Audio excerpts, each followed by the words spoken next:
Yeah. That's one. I think you got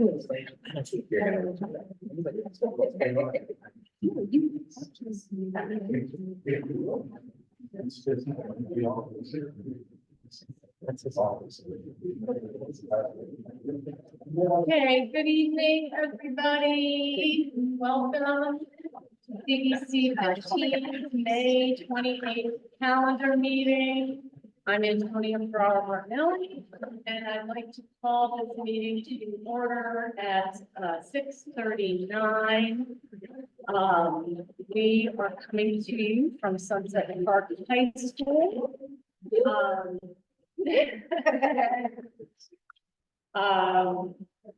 I will ask anybody who is here, audience member in person, to please sign the attendance sheet at the back of the room. Before we call the roll, I'm going to invite the interpreters to please introduce themselves in their languages, starting with Mandarin. 大家晚上好，我是聆听一台中文翻译。如果需要普通话翻译的话，请拨打电话号码347-966-4114，并输入 ID 号439-126-395井号。电话号码再重复一遍，347-966-4114，并输入 ID 号439-126-395井号。然后呢，请在这个语言线上保持静音。非常感谢大家的合作。The Mandarin announcement has been made. You may now proceed. Thank you so much. And Bangla, please. Hi, good evening. This following message will be for Bangla participants. আপনারা যারা আজকে মিটিংটি শুনছেন, আপনারা যদি বাংলায় শুনতে চান, সেক্ষেত্রে আপনার ফোন থেকে ডায়াল করবেন 347-966-4114। আমি আবার বলছি, আপনার ফোন থেকে ডায়াল করতে হবে 347-966-4114 এবং কনফারেন্স আইডি দিতে হবে 191545797। কনফারেন্স আইডিটি হবে 191545797 এবং হ্যাশ। আপনাদের কোনো প্রশ্ন থাকলে আমাদের মাধ্যমে করতে পারেন অথবা কিউএনএ সেকশনে লিখতে পারেন। ধন্যবাদ।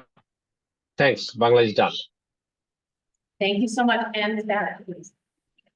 Yes.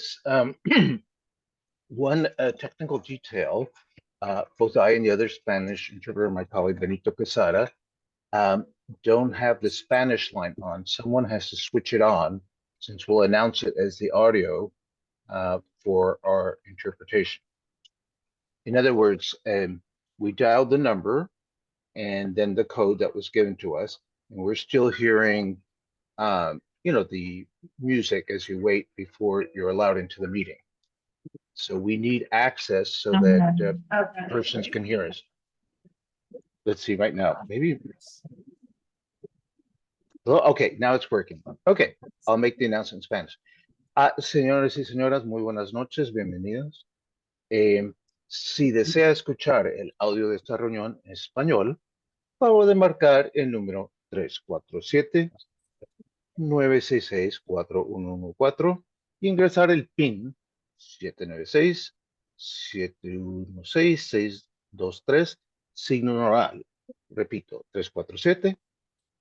347-966-4114 e ingresar el PIN 796-716-623. Por favor, ponga su teléfono en silencio si desea escuchar el audio español, pero desea permanecer en esta sala de conferencias con Zoom para poder ver la audiencia en su computadora. También silencie su computadora y silencia el volumen. Y marque en su teléfono, como se ha dicho, la línea de conferencia español. Nuevamente, la línea de conferencia español es el 347-966-4114 y el PIN es el 796-716-623, signo de numeral. Muchas gracias. Great, thank you so much. Before I call the roll, I want to introduce everybody to the meeting owl. Entonces, follows you while you're speaking. It follows the noise. So, welcome, Mr. Owl. So I'll call the roll. Antonio Ferraro, yes, I am present. Leslie King, present. Vanessa Gonzalez Uoka, present. Nancy Cruz, is not here. Donald Chumney, present. Nancy Randall. Hans Arietta. Present. Lauren Barkin, she has an excused absence. Mamoon Rashid also has an excused absence. Stanley Vidal. Jonathan Davis. Present. Annalee Diata. She might be here in the chat. We do not see her. Okay, do we have a form? I don't know. Yes, we do have a form. Okay, good. Oh, and now I see, is that Nancy? No. It's not. Oh, but we do have. All right. Please, sign the attendance sheet that I am putting into the chat. You can, for people who are attending remotely. And I'll turn it over to Leslie King to read the document.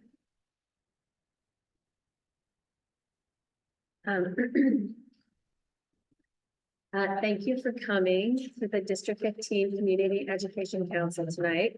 We appreciate your time and we are glad you could join us. For those of you who are new to the CEC meetings, there are 32 CECs throughout the city plus 4 citywide councils. Each CEC represents a community school district and each is made up of 12 volunteer members, 10 of whom are elected by parents in the district. The remaining members are appointed by the Brooklyn Borough President and 2 high school student members. CEC 15 is a state mandated public body responsible for ensuring that public school parents and the public have input in educational decisions that are made at the school district level. Our council reviews education policies and advocates for high quality education that benefit all of our District 15 public elementary and middle school students. CEC 15 serves 36 elementary and middle schools and 1 high school under the oversight of our superintendent. CEC's members serve in an advisory role on education matters to the district superintendent, the chancellor of the Department of Education, and to the state and city elected officials. We approve district zoning, school zoning lines submitted by the Department of Education. We evaluate our district superintendent. We review the district's educational programs and we support our school leadership teams. We also submit recommendations for School Construction Authority's annual capital plan. And as of recent amendments to the law, CECs advise in the selection of parent coordinators. We actively seek input and feedback from our public and encourage you to visit our website, cecd15.org. Take a look at our Facebook page, connect with us on that. Sure, right? And write to us about any issues you may want to address or learn about. Each school has a CEC liaison. All of our contact info are available on our website. And also, please, if you haven't, sign the attendance sheet. Thank you so much. Great. Tonight's calendar meeting is in person and will include a public comment period.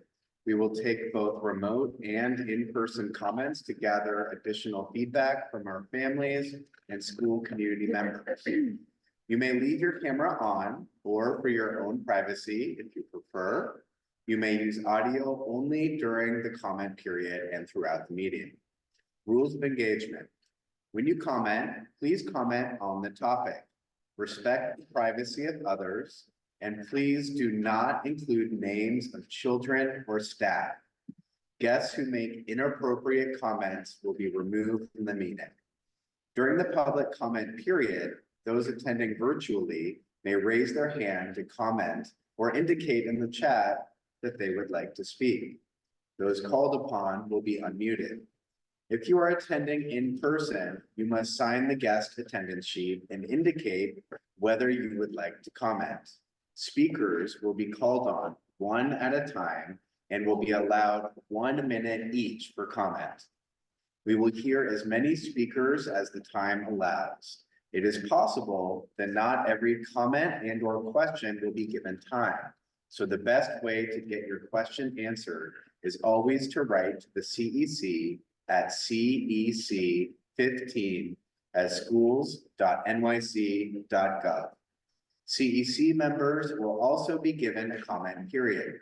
Members will be called upon in each permitted 1 2-minute comment and/or question.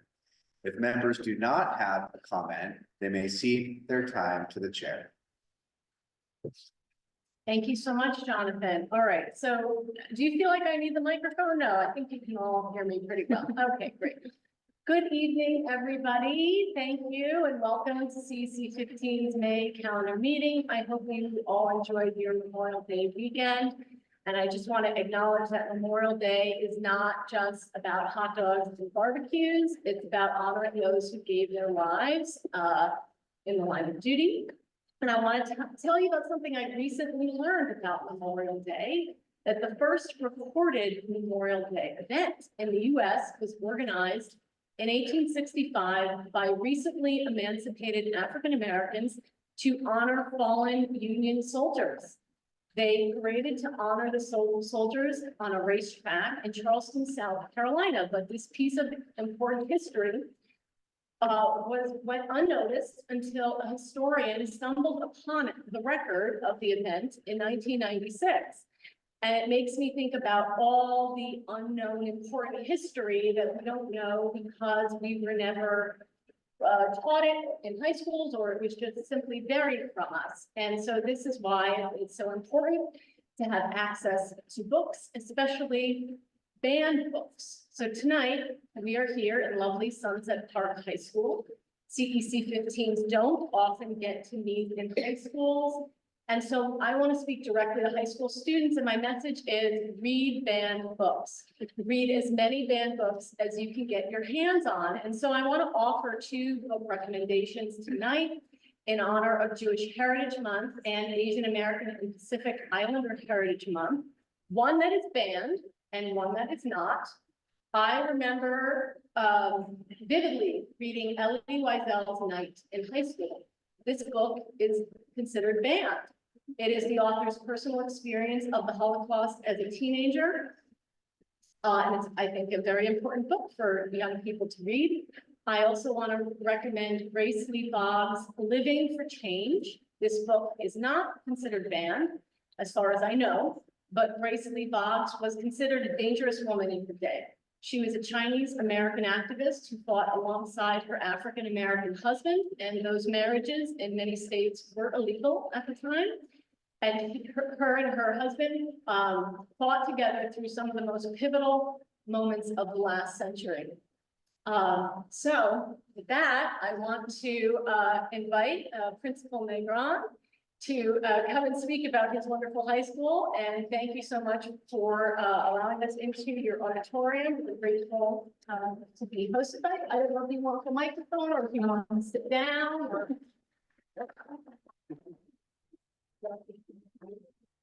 Or there, wherever you want. Thank you so much for being here, and we're so happy to host CEC and welcome to all of our guests. I just want to take a minute and tell you a little bit about Sunset Park. I know all the schools say it, but we really are a hidden gem. We have a little bit of a presentation to show you. I'll keep it brief. I know this is not a recruiting event, but I do want to just share with all of our CEC, our District 15 families, what we have to offer here at Sunset Park. I think you saw this video. I think you may have seen that video at a previous CEC event. So I won't make you sit through it again, but it's an amazing video that our team put together that really just showcases a lot of what we have going on here at Sunset Park High School. We have an amazing arts program. We have STEM, we have robotics, we have podcasting. We have a number of great programs that allow members of the highest of our districts and teen families. The next slide. As much as I love this video, I can watch this video over and over again. If you haven't seen it, check out our Instagram. What do I love about Sunset Park High School? I love about Sunset. But what I do want to just highlight is, we are a large school. Relatively speaking, in today's DOE, we're about 1,400 students. But we really do pride ourselves on being a large school with a small school feel. So our school is actually broken up into 3 distinct small learning communities. Each small learning community has their own community leader, what a lot of schools, would be their OP. Our OPs are community leaders. They're all staffed on the floors throughout our building. So if you go up to the 3rd floor, that would be one community, 4th floor, another community, and so on from there. Each community has a community leader, 2 school counselors, a community assistant, and a dean. So it's almost like a little bit of like that school within a school model, all kind of combined with one, unique vision.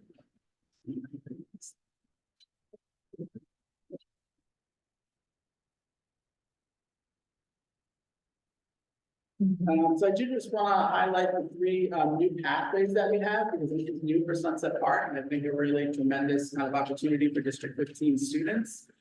So our new 3 small learning communities have been reimagined for next year and beyond. We've created 3 distinct pathways for our students to follow. The first one is our digital technology pathway. This is more of our computer programming and our STEM-based, pathway. We're going to be partnering with Cisco to set our students up for Cisco credentials and licenses. And those students are also going to be able to participate in and get an AP capstone diploma. So that's our first learning community, is the digital technology pathway. We want to make sure that we have something for all different types of students and all different types of learners and students with different interests. So this is our digital pathway. The next pathway that we have is which houses our current Spanish dual language program. So we're keeping and hope to expand that program, and then the next layer that we're adding to it is medicine. So we're going to have a medical program here, which we're super excited about. We have our dual language program, which ties parallel with which ties well with a lot of our District 15 elementary schools and middle schools that have dual language programs. Our goal would be for those students to kind of see their way up to us in high school with our dual language program. That program is available for general education students and special education students. The special ed part is something that's not common in the city to have a special education branch of the dual language program. Our goal ultimately is for all of our students eventually to get the seal of biliteracy. We think this is a really kind of great distinction for our students to have on their diplomas. And then within this small learning community, we're also going to have nursing and medical diagnostic tracks. So students that are interested in the medical fields will be able to in-house complete the program, which will get them to be certified medical assistants. So far on those 2 small language communities, we have those that are into the digital aspect and are interested in coding and programming. That's one community. And then we have this community, which is more medical based. The last community, that I want to share a little bit about, and what I'm particularly excited about, is the maritime and sustainability small learning community. And this is really playing into the changing neighborhood. Sunset Park is changing. There's a lot of development that's happening on the waterfront, and we want to make sure that our students are, at the front and primed to take advantage of these new opportunities.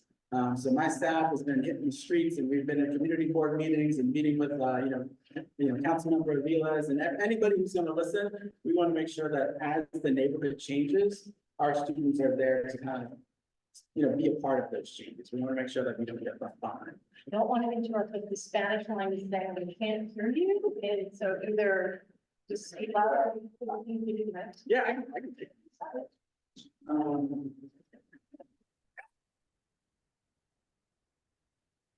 Okay, so the maritime program you see here is a CTE program.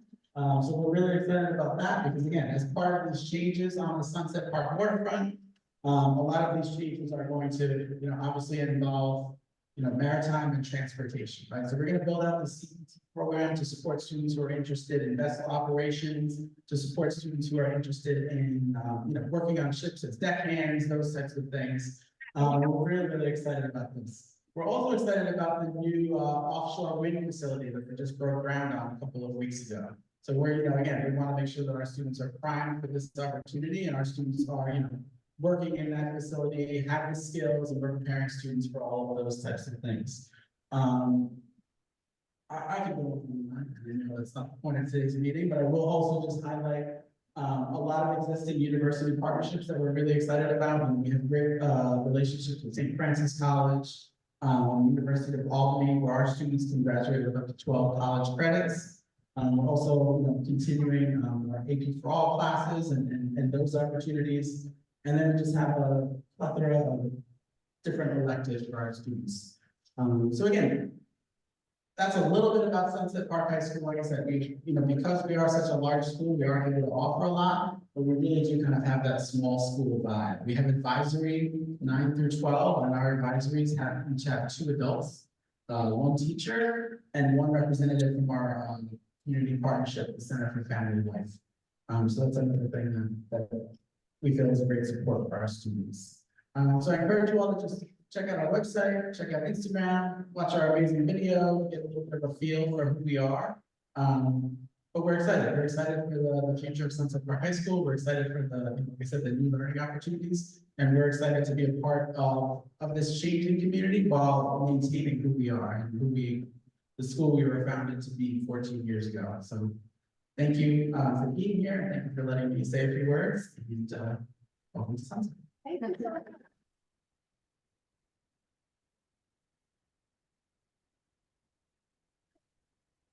Next on our agenda is the superintendent's report and WXY. Oh, you would like to swear? Okay, we, Just a minute. I'm good. You should go. Yeah, I'm good. Okay. We're here to stay. Thank you, Raphael.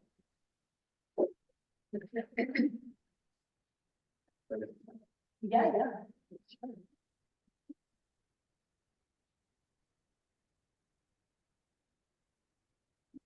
Hey, good evening. Are you ready?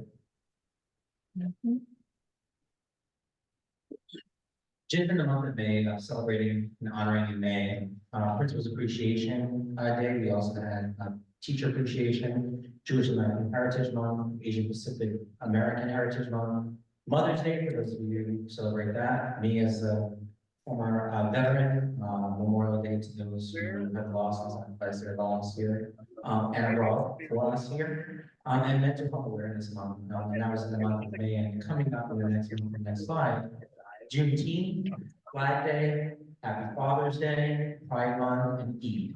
I'm sure that everyone is seeing that on those as well. If you go to the next slide, I'm just going to talk a little bit about district celebrations, curriculum impact case studies, which was asked by me by the CEC last month, so just giving a little bit of data around that. And then we have WXY, who will be presenting the District 15 Diversity Plan, evaluation in a snapshot, and we have a date that we'll share with you later about what's happening with that event to engage the community in more conversations and thinking about how we move forward. So we'll go to the next slide. Our schools, last year, participated in Urban Debate League in middle school. We expanded that to elementary schools and to programs that have dual language so students can compete in their native languages as well. This year, on May 17th and May 23rd, our students were able to go to different law firms who evaluated our students who were competing against other students in urban debate league across districts. I know District 7 has been there, District 3, District 16, and a few other districts that I know have participated in this event. In the next slide, this is our local debate, and we'll get you the results of the debates for what happened in May and June. But in our local ones, we had our first place winner at MS 136, second place winner at MS 88, and third place again at 136 for the individual competition against each other in the tournament. And then on the next slide, you're going to see the winning teams again, middle school 136, but then followed by 447 and 88. Students really like this a lot, to the point where we were able to actually announce today that we got $10,000 from Shahana council member to continue to support this work next year. We're expecting that Aviles Rita Joseph, as well as the rest of them also going to be contributing as they all meet their commitments. So we're excited about that. Next slide. Really, really happy about this event. First and foremost, I do have to thank Neil Singh, who's a member of our team. Our students were able to go to Harvard, Harvard High School on Governor's Island Saturday, May 18th. And we had 5th, 8th, and 11th grade students with their parents, with scientists from across the city and the state in different science areas. They each took a group. Students got to learn what they do, and then they did projects and experiments aligned to whatever it is that that scientist was doing. And students got to select them. So if you look at the next slide, you're just seeing some images of that work and how kids were exposed to that work, which was exciting. Expecting to expand that next year. On the next slide, just seeing all the kids that participated and their parents and families. Again, another way to provide enrichment, acceleration, and opportunities for all students across our district from different backgrounds. We were excited to partner with Harvard High School as well on this venture. We thank them for giving us their space and allowing us to use all their spaces in the activities. So, in the next slide, we have our recognition ceremony on June 5th. This year we recognize several different people across the district that we did last year. This is a different group because we want to make sure that in the next couple of years we get to all types of employees that work with the DOE that actually have been supporting our schools and supporting our communities, including community members as well. We have our New York City Reads curriculum rollout. There's a professional development on June 12th. You can scan our QR code from the family leadership team on our team that will be doing that meeting. And then we have our June 8th Learning Together. I want to thank CEC for thinking about ways to support us in this endeavor, but also President's Council through our district parent leadership committee, where we've been thinking about how are we doing more partnership between CEC, President's Council, and district team along the schools, so that we're doing this collectively, collaboratively, and making those shared decisions before things actually happen together. Now we're hearing from the Spanish side that there's too much distortion. I can speak And loud. you speak Sure. One thing that's not on the slide. And if you can click on the next one. One thing that I did want to announce that actually happened today. I'm going to be About 4 to 5 schools that are gonna have an even further direct connection with the Brooklyn Nets, where they're gonna be able to provide after school one day a week for students to be able to participate in basketball for free at our local schools. And we're doing them across the district so that each area of our district or section has availability and access. It's also going to be by schools that are closer to public transportation. That makes it easier for people to get to those locations. So we're excited about that particular partnership. We also have the new Brooklyn Nets head coach, who'll be visiting a school on June 3rd. I can't disclose the school yet, but suffice it to say, it'll be in the Sunset Park area for the basketball head coach to meet our students in another Brooklyn Nets clinic, and we plan to continue those clinics going forward.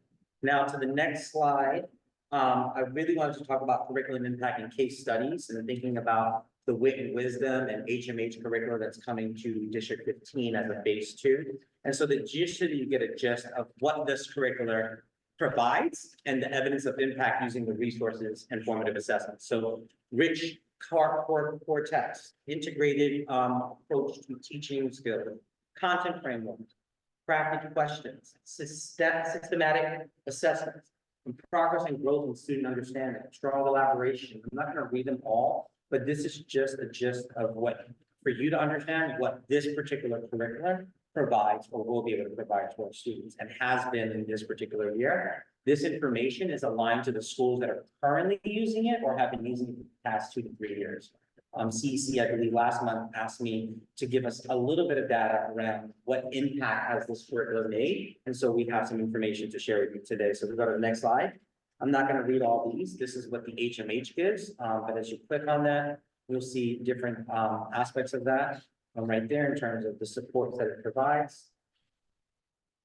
And then in the next slide, I'll go into a little bit more detail. So when we talk about the screener data that we've unified across the district, K-2 Acadians and 3 to 9 MAC growth, our screener data highlights with students with IEPs I changed that language and having conversations with some of our principals and school leadership. Language matters, and I keep saying that, and so we've decided to change the language to students with IEP so that we're being cognizant of using the word disability and things like that to actually represent who our students are. And so one thing I changed is talking about subgroups, and I call them student groups. This is another way, a place where we've actually changed language for ourselves. And in K-2, students with IEPs show the biggest improvements relative to the district. For example, PS1, who our principal is actually here, Principal Ramirez. Acadians K-2 in the last 2 years, students with IEPs increased achievement from 8% at or above benchmark to middle of the year to 23% at or above benchmark. And so that's showing significant gains from the beginning to the middle of the year as a result of the change in curricula that's evidence-based. At PS 107, a Wit and Wisdom school that started this year for their first year in Wit and Wisdom, Acadians K-2 in the last 2 years, students with IEPs increased achievement from 42% at or above benchmark, and at the middle of the year to 49% at or above benchmark, which is an increase in terms of their growth around not only growth, but also growth and proficiency. Relative to the district, 295, 107, and 10 saw improvement, improved middle of the year achievement outcomes.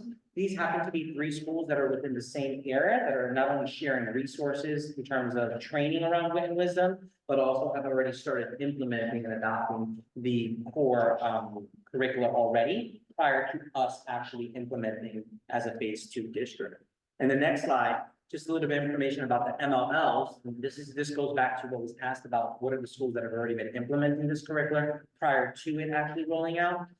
Schools utilizing HMH this year are seeing the impact of their curriculum through improved ELL screener data. So for PS1, we're showing 36% of our Ls are now above average mid-year growth. That means they're performing better than what is expected to be performed in the mid-year as a growth movement. So they're doing even more than what's expected.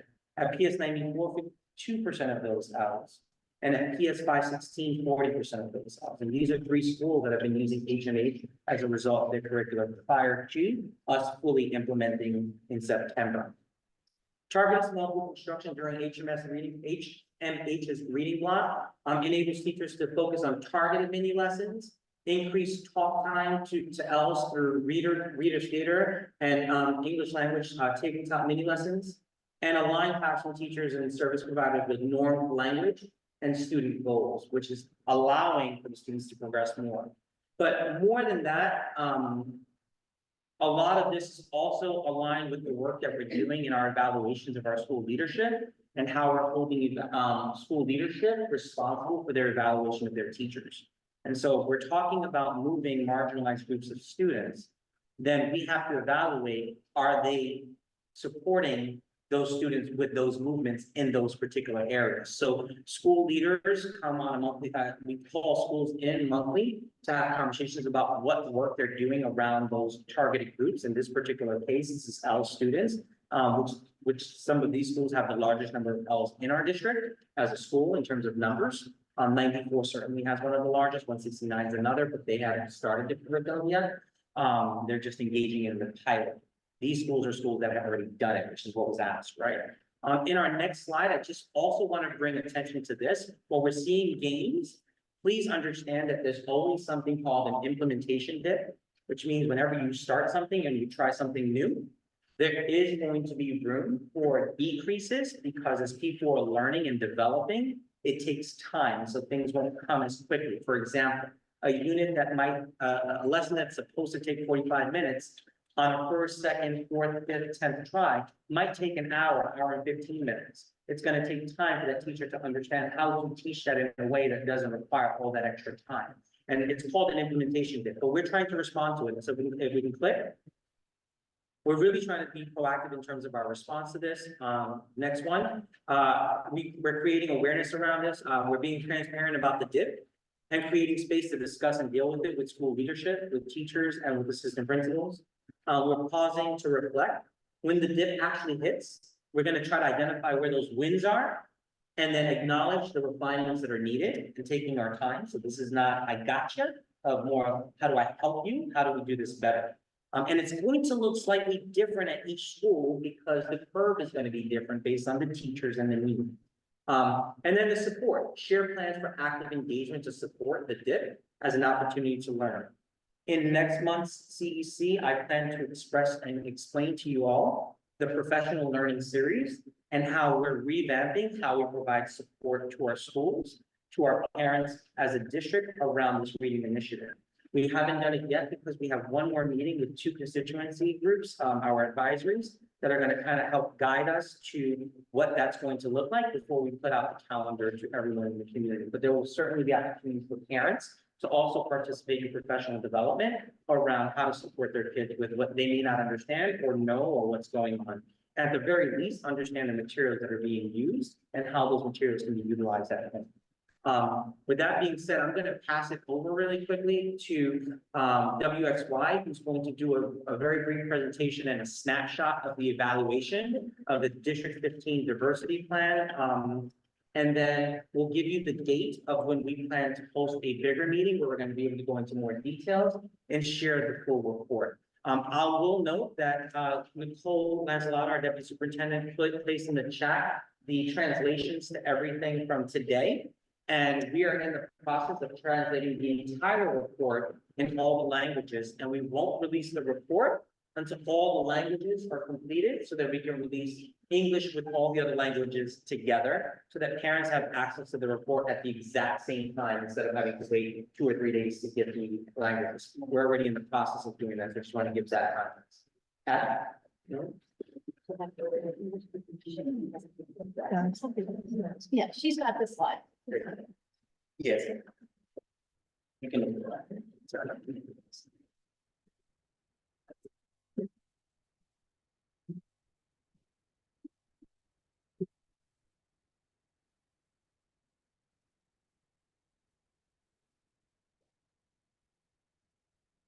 All right, good evening, everyone. My name is Adam Levinsky, and I'm here with my colleagues, Dare Brawley and Nani Calzapalo. And we are from WXY Studio. We've been supporting District 15 on an evaluation of the District 15 diversity plan that was put together in the year 2017-2018. So this is a 5-year evaluation of that work. We're excited to share a few high-level findings of that work, and there will be a larger share out of information and a panel discussion on June 18th.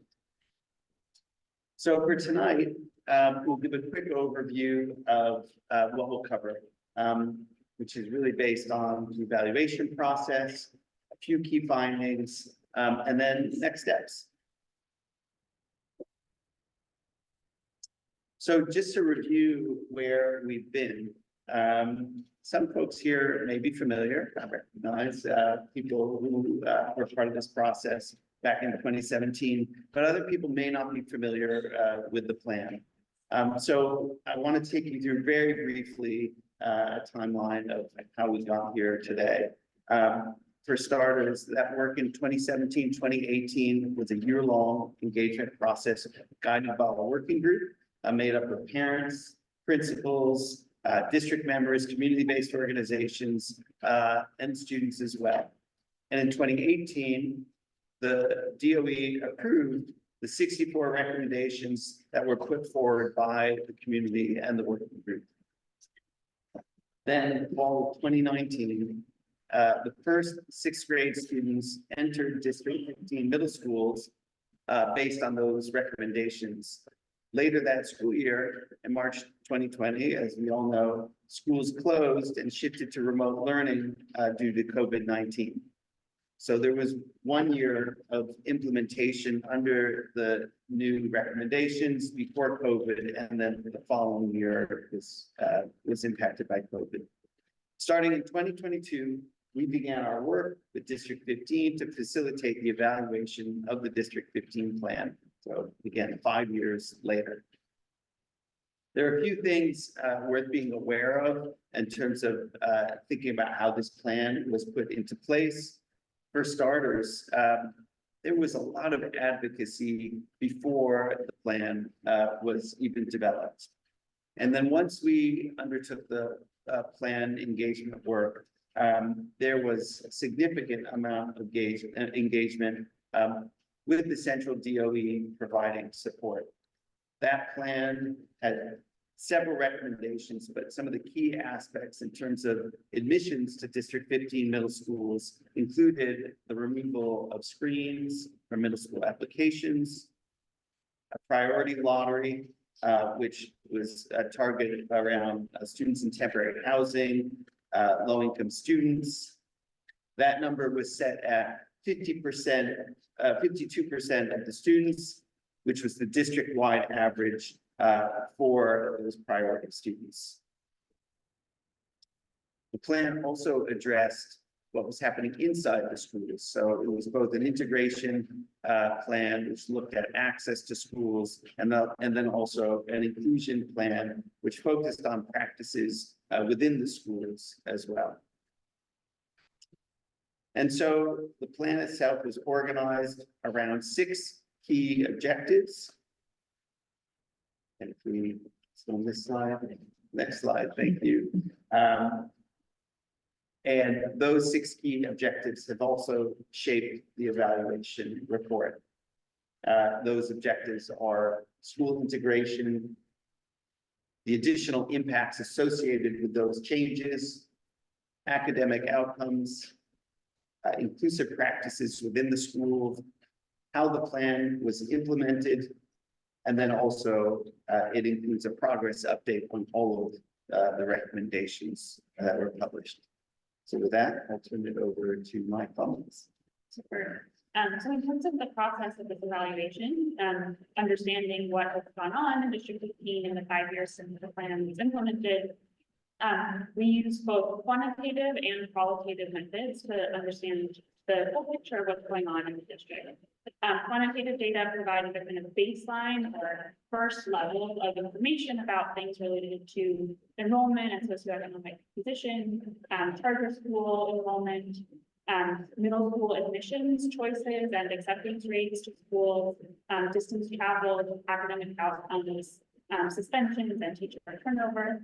At the same time, we conducted a year-long process of qualitative research, qualitative evaluation through interviews with district staff, as well as central DOE staff, small listening sessions with teachers, students, parents and caregivers in District 15, as well as guidance counselors. And among parents and students, there was a particular focus on hearing from members of the community who had priority in admissions. Those categories that Adam just mentioned, of students, low-income students, students living in temporary housing, as well as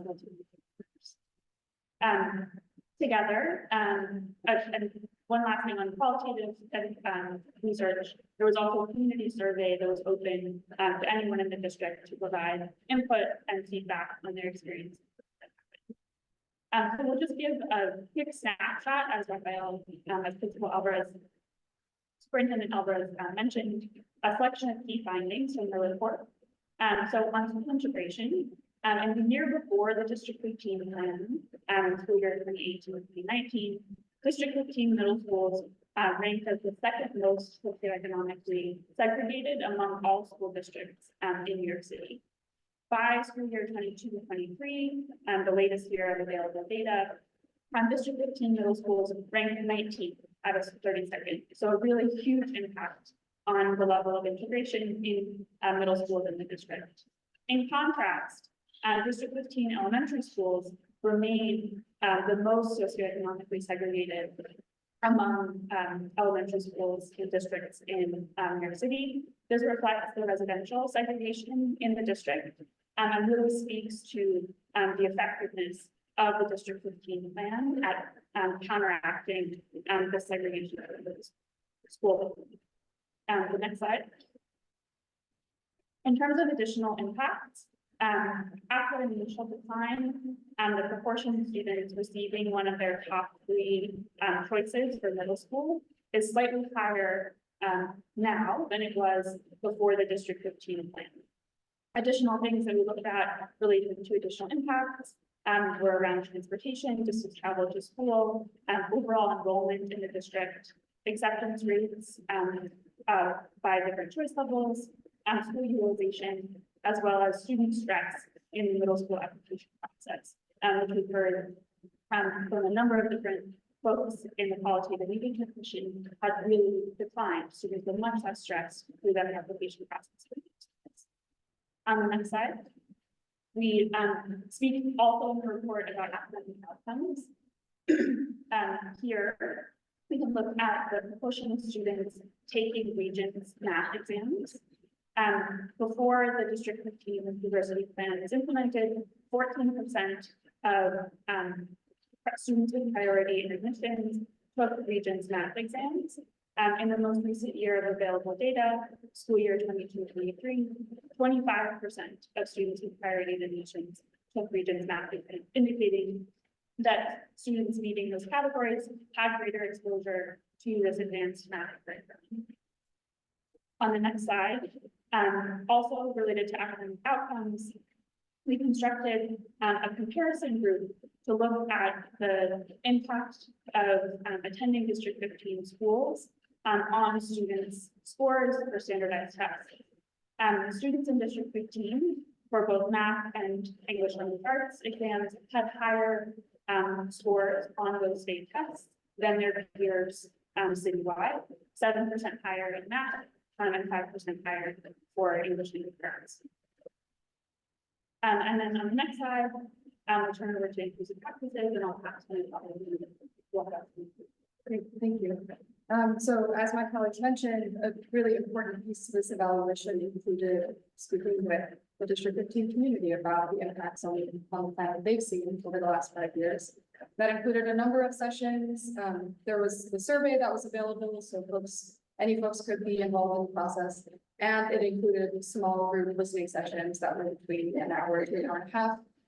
It included 16 sessions with school leadership teams, some in person, some virtual, 6 sessions with students in person and virtual, 4 sessions with teachers, 6 sessions with parents and caregivers, including 3 that were held, 1 in Mandarin, Spanish, and in Bangla, and 2 sessions with the District 15 President's Council, 3 sessions with guidance counselors, both at the elementary school and middle school level, 4 sessions with middle school principals. And so including all of that information, we were able to synthesize some of the findings. We want to just give a high level few examples. In the report, you'll find lots more information about these, but these are just some high level findings to share. So a few to share is that many students, as a part of this evaluation that we engaged, reported seeing the benefit of learning with peers who are different from themselves. Some school staff observed strides in student friendships across socioeconomic status and neighborhoods. And many PTAs who we spoke with are reported and observed themselves working towards inclusive practices, though many requested more support in this process. Additional topics that we delve into in this part of the evaluation was restorative justice, suspensions, looking at student and family feedback more generally on the process, and then diving into a little bit around teacher reflections, training that was provided, and curriculum and how that impacts on curriculum. The next slide, we talk a little bit through the last section of the evaluation, speaks to feedback on the implementation of the District 15 diversity plan.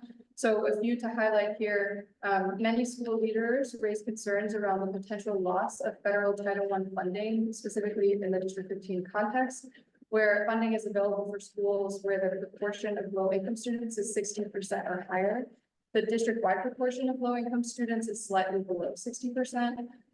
2 schools lost Title I funding shortly before the District 15 diversity plan. 1 has lost funding since the implementation of the plan, and 2 more schools are nearing the cutoff. Another finding from this section is that many school administrators reflected that school-specific plans for support and monitoring as a part of a district-wide integration planning work would have been beneficial in the implementation of the plan. Additional topics that we cover as a part of this section are general reflections on the implementation of the plan, middle school application process reflections, transportation, funding, and also looking at programs and physical space. The last slide, just one thing to highlight, something that we've heard quite a bit from families is wanting to highlight some of the participatory action research work that happened shortly after the implementation of the District 15 Diversity Plan. In the years following the plan, the district supported the work of 2 participatory action research projects, one focused in Sunset Park and one focused in Red Hook, Gowanus, Carroll Gardens, Cobble Hill, and Warren Hill. This was facilitated by District 15 parents. The projects highlighted a number of family priorities, including the importance of quality middle school close to home and access to affinity language spaces in education. There was many findings. These were just a few that related then to 2 important outcomes that we heard from families. One is the transition of PS 676 into a middle school in Red Hook, the Harbor Middle School in 2022-23. And now the start of the new school, MS 428 Global Innovators Academy, that will be opening up in the fall. That is a dual language middle school that focuses on Spanish and Mandarin. So just wanted to share, because this is something we've heard as sort of the importance of parent-led work and the process. And then wanted to invite you in the next slide. There's a few things we wanted to. So again, this is just a snapshot of a lot of findings and a lot of work that's been synthesized, but so the District 15 team wants to invite you to June 18th on Tuesday from 6 to 8 p.m. at MS 88. There'll be a session to share a lot more information and a lot more depth, where we'll talk a lot more detail about everything we've shared today and much more. And it'll be followed by a panel discussion that'll sort of talk a little bit more through the D15 plan's impacts, celebrations, and some collective next steps for the upcoming school year. So yeah, thank you so much for this. Why don't you leave that slide up so that people can go to the QR code? Oh, yes. And then we're gonna go, yeah.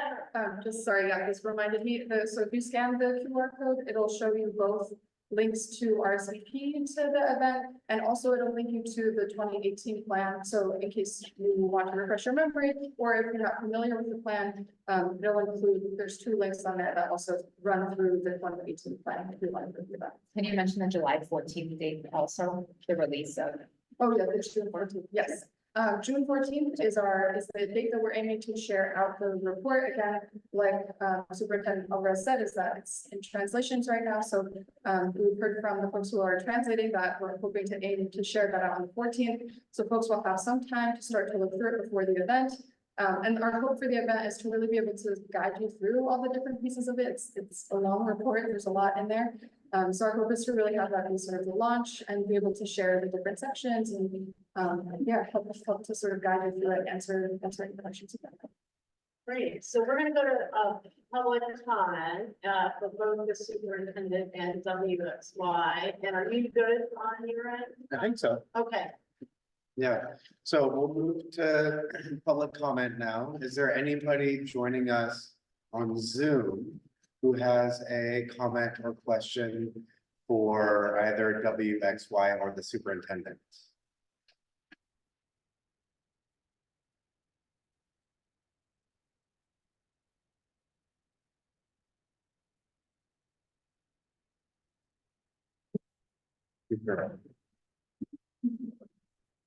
Anybody on the interpreters lines?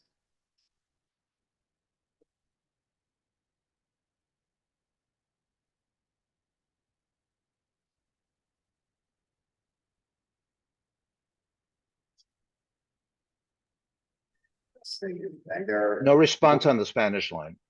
okay, thank you. No, In Bangla line too. no response from Chinese line too.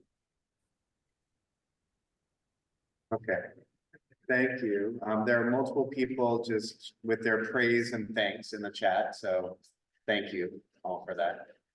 Is there anybody in person who has a question or comment? I had Jen? few comments in general with the diversity plan, and I wanted to ask one of the few questions. With the diversity plan, when I initially looked at it, one of the issues that I had involved around it was students with disabilities and the priorities that they say in regard to the diversity plan. A lot of conversation was around socioeconomic status and race, and not necessarily students with disabilities, especially students with physical disabilities. and buildings in our district that present barriers. One of my biggest concerns is doing middle school. In Sunset Park, there's only physical buildings serving Sunset Park. And it's not meant to serve students with physical disabilities. There isn't anything in school I can serve students with severe neurological and mental disabilities. That's just one of my concerns that I think is going to be discussed as we start on the diversity plan. Another thing that we need to always take into consideration is that our kids are not going to a white school, to a better school. It was made obvious on the debate team that MS 136 took it on the ballpark. Our kids are very bright, they're very capable, and when the work is being done in the school, our kids can get it done. They don't need to move out of the neighborhoods to go to school, to travel out of the neighborhood. As far as principals and principal at Sunset High School, if I'm not mistaken, the school building serves for District 75. Correct. I would like to know what Sunset Park High School does in the District 75 school. Is there any type of inclusion throughout the day with those students? Or are they considered a completely separate school and no one knows about the District 75 students in the building? Yes, so we have a shared inclusion program with the 75 schools, and we have students that are kind of dual enrolled in both schools, so they, receive support from the D75 school, but then also will attend some of our classes. So that's a program that right now it's small, being honest, we usually have like about. Oh, sorry.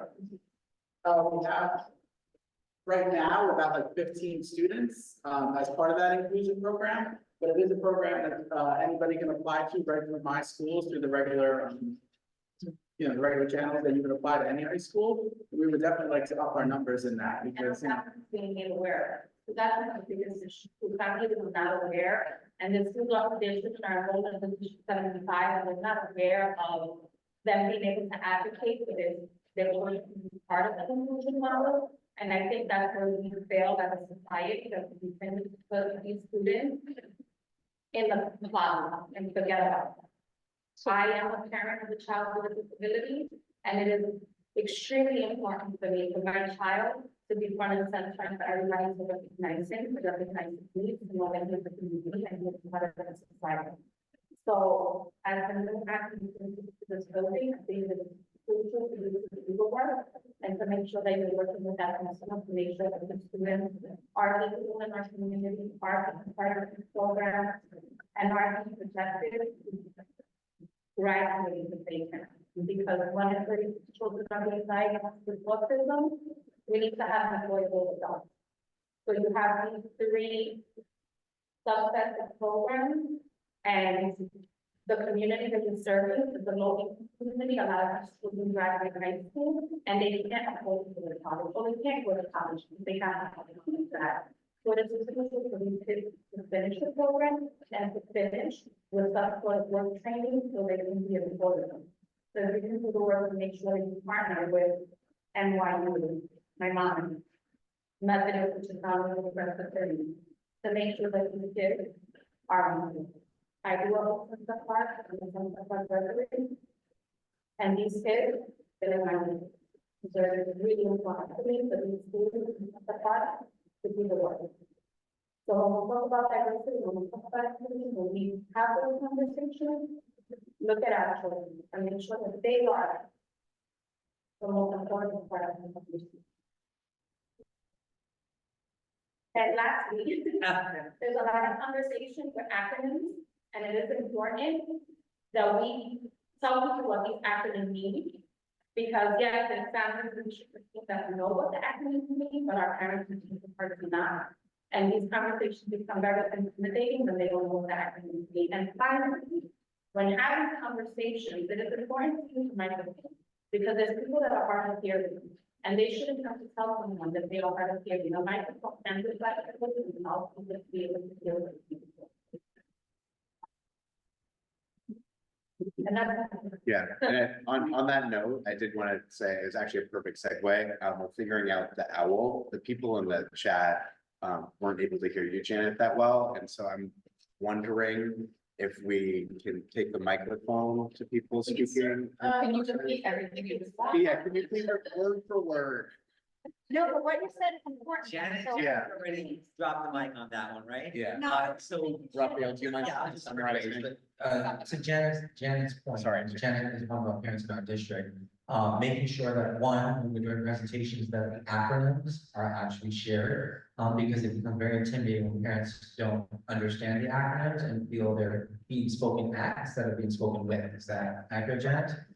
In addition to that, she asked that we use the mic because there are people who are hard of hearing. They shouldn't have to express what their disability is. They should be able to have access. And one way to give access is by speaking into a mic so that they can actually hear. And then the last part, she asked about Sunset Park High School and making sure that Sunset Park High School is making stronger connections with not just the D75 program, but with the parents in the communities that they understand that these programs actually exist and how to access those things within their own community so they don't have to go outside the community. In terms of feedback for the diversity plan, to make sure that it also is very inclusive of students with disabilities, for me, students with IEPs, but in connection to not necessarily just being about socioeconomic status and race, but understanding that the disabilities and children should be able to go access to schools within their community. And in the Sunset Park area, there aren't many schools with accessibility and full accessibility, which requires some of the children from this part of the district to have to go other places, even outside the district, and that we have to do better with creating barrier-free schools. To add to that, I mean, did I catch everything, Jen? Yes, that sounds right. Okay, to, Brilliant 136 is. oh, yeah, right, and middle school 136, showing and highlighting that we provide the resources in the community, such as middle school 136, who was highlighted for pretty much taking the show on the Urban Debate League. It showed the brilliance of the students within this part of the district, and so that we don't need to have them go to other schools that are brighter in other parts of the district, but we can have them in this side of the district because they are bright and we're given the resources. That, right? To Janice's point, thank you not only for that and your advocacy, but also that's why the Sunset Park Par was discussed earlier and helping make those decisions. I know you were at every one of those meetings where we're thinking about 516's move, but also the transition of the middle school. For those of you who don't know, that middle school wasn't supposed to happen until 26, 27, and the building is expected to open. We're now opening it next year. As a result of not only advocacy, but also a pathway for the D75 program that will go there to work with the 6 through 8 by the time they get to the new building in partnership. And then also being able to have access to more special ed programs like the Horizon program for middle school kids who currently go here at PS 24 in our district, which is where Janet's child goes to school. Janet.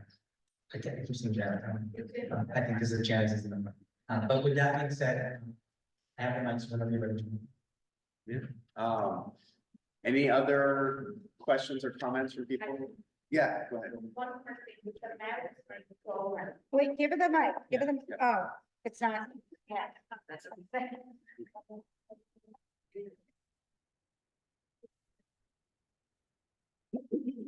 Just one final question, with the maritime program, will the students have access to swim lessons? Because I know one of the most important things for them to be proficient swimmers.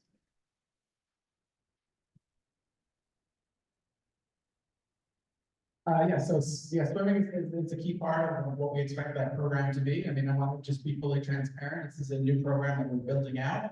We're really excited about it, and yeah, we welcome the community's feedback and everybody's feedback. But I think, yeah, swimming will be a vital part. But yeah, we're gonna need the whole community's support in really building out this program. And like I said earlier, to make sure that the program is serving the community of Sunset Park. That's our ultimate goal.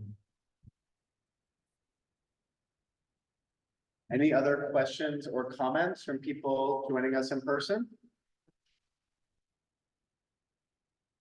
Okay, let's move to the CEC member questions or comments. Vanessa, Thank you. Donalda? Should I use the microphone? Yeah, is that okay?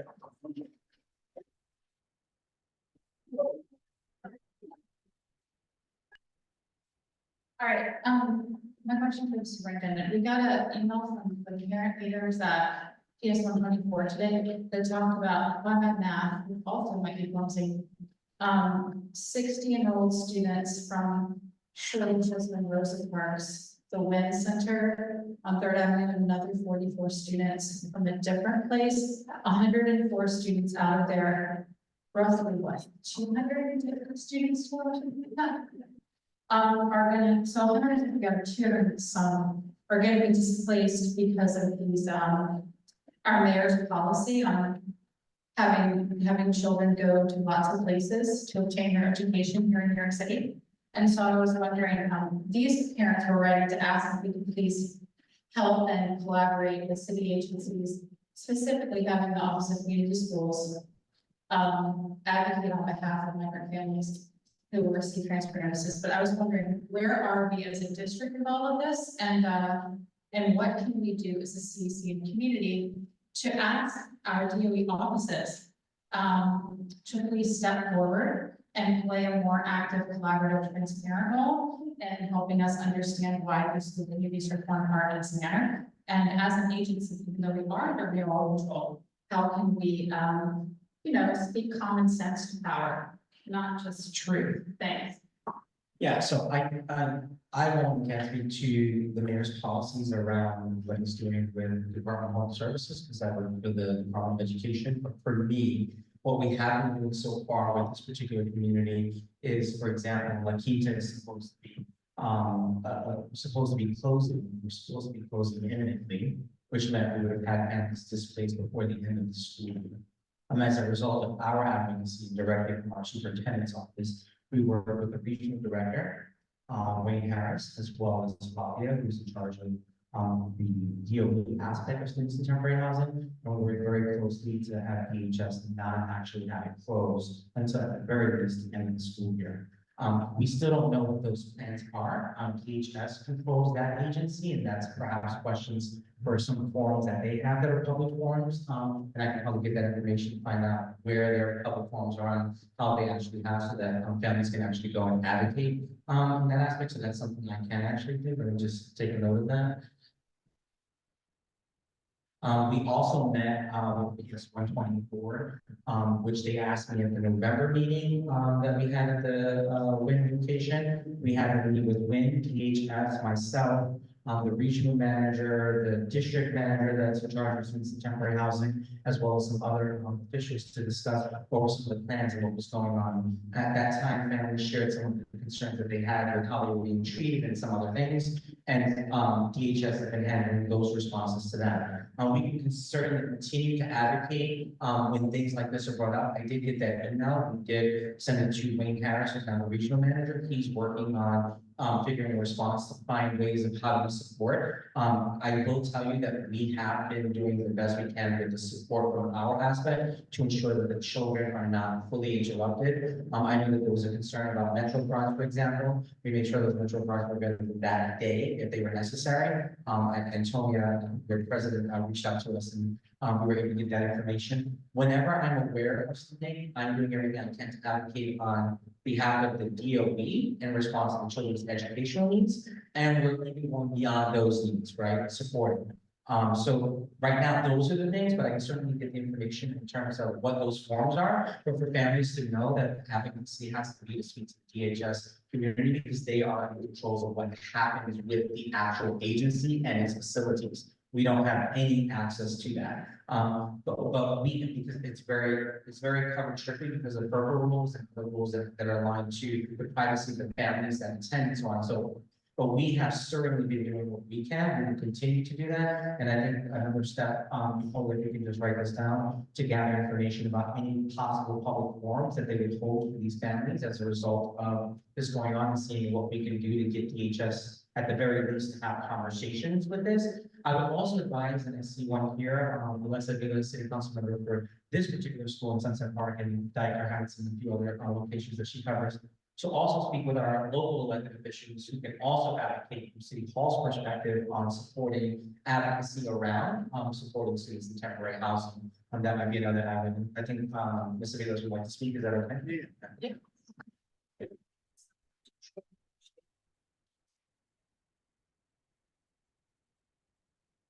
Hello, should I stand in? Oh, that's not okay. So just a voice. Hi, good evening, everyone. I'm Sally Lester, City Council Representative for District 30, which includes PS 124. So I will, as you heard, and experienced the upset of this policy, and how detrimental it is, and the absurdity of making families move few weeks before school even ends to not allow the children to complete the full cycle. Harmful for everyone involved, the children themselves and their classmates, the teachers, everyone's put so much work. So first, DOE's been a really good partner. Unfortunately, very much against time, we're trying to help each of these families and everyone they can. This is the mayoral initiative. We are fighting against it and would like it to end. Unfortunately, we have not won that battle. It is a battle of discomfort from my perspective. Like people really uncomfortable so they can leave the system. That's inhumane. But I will tell you as the superintendent, after my editorial comments, that you should absolutely reach out. I know my staff worked with PS 124 and others in the system to find out what was going on. People have only received 24-hour notice that they were going to be moved. So as soon as we get wind, we can work together to try to stop some of these. Every case is different and every case has implications and people make different decisions based on their circumstances. So I would 100% contact council members' office and figure out how we can coordinate with DHS and the providers. All of these facilities have different nonprofit providers who also are working with agencies. So I would say, you know, hit the flare so that we can all come and figure out how we can wrap around and support services for the families. And hopefully this policy will end. Yeah, we all have to, there has to be some way to. There has to be some way to engage civically to say this is counter to the mission of schooling. 100%. And I know that you've been behind this and that you are tremendously supportive with resources and each one of us can do what we can on a person by person level, but there's also some power to saying CEC's rising up and saying in concert with council folks. And I understand sometimes our school district leaders' hands are, you know, like you have many masters, so I get it. And I totally understand, but we have to figure out a way because this is perverse. Half of the school's population is going to be rerouted to a different location. Meaning that our other children going to arrive with a month left of school, it's like, it's impossible. So I won't tell us for any more things. Thank you. Oh, okay. Leslie? Antonia? Yeah,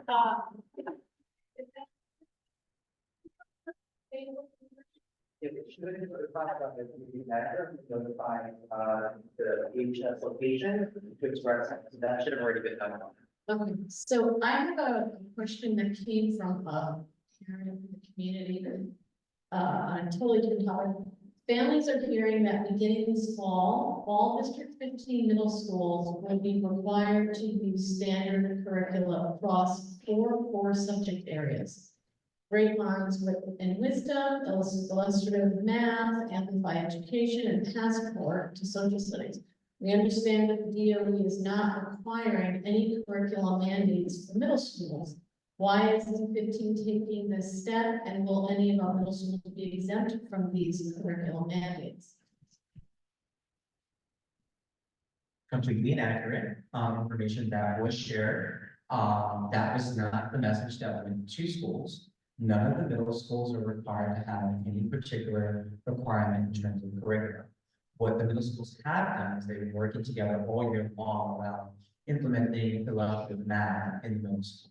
So a lot of them have already been piloting it all year long, collectively collaborating together on a month-on-month basis, but also on their own intervisitations around them. In terms of their curriculum, as you can see, I believe 136 is currently going to be they're using HMH into reading. I believe Noreen Hill 442 is using Wicked Wisdom. Other schools across the district are using different materials. So there has been no mandate from any District 15 superintendent, which is standing right here explaining that, for any particular curricular outside of the ELA mandate that's K-5.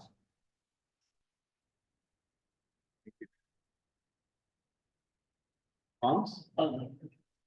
Nancy? I don't have any questions. Thank you, everybody, for all your wonderful. Thank you. Thank you for getting us.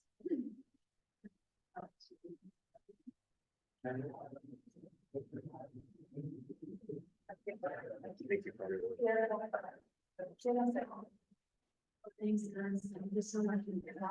All right, so let's move on to Superintendent Janet Ross. Thank you so much.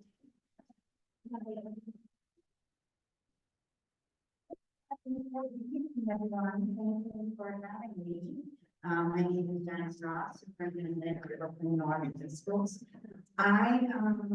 We serve 47 high schools across 7 districts. So my team and I attend every CEC meeting and DLT meeting. I try to personally attend one per district. And so I was happy to be able to accommodate to be in person for today's May CEC 15 meeting. But I know you all have the privilege and pleasure to have you guys share after deck every month. So again, my name is Janice Ross, Superintendent. I know time is of the essence, so I'm gonna quickly go through this, but I'm here to answer any questions. As I mentioned before, Brooklyn North High Schools serves 47 schools, and we serve roughly around 26,000 students across 7 districts, which is 13, 14, 15, 16, 19, 23, and 32. You can go to the next one. We have a community letter that goes out every month, which is done by our family leadership coordinator. It is in collaboration with our parent coordinators, and so they share the things that are happening. So this was a monthly letter. Our district goals have not changed, they've been the same, so I know UX shares the deck with all of you, and so we have our goals. We are highlighting our district priorities, and so this month we were able to host a SUNY fair, which was extremely well attended. We had over 600 attendees, and we collaborated with SUNY. It was held at the Boys and Girls community. We're very proud of the work that they're doing to ensure that our schools have access and opportunity to CUNY, to SUNY, to private. In addition to the SUNY fair, we have Brooklyn North tours the Howard University, our spring break. We had 70 Brooklyn North high school scholars visited Howard University, and National Landmarks in Washington, D.C., along with many other schools that are hosting college tours throughout the entire year for not only just seniors, 11th graders, 10th graders, and even some 9th graders. Next. Again, our district priority around post-secondary readiness, AP participation, and advanced placement trends. We are extremely proud of the work that's happening, where more students are taking AP classes. But what we're really, really pushing is more students getting the 3, 4, 5, so they get the college credit. And now with the new college index readiness, this is extremely important because with the new readiness index, there are opportunities for students who received 2 to be considered college ready. And so we will be delving into that more with our high schools, and we'll be open to share that with all of you in terms of as it comes to fruition next year. Next. Again, highlighting our priority, our advanced placement honors. We are extremely proud of the schools with national recognition. As you can see, the schools that are here, and this is a balance of AP courses. There are the grant awards for AP Comp Sci implementation, and schools with national recognition awards, African American Hispanic Indigenous students. So we're super proud of the work that's happening across all districts. Okay.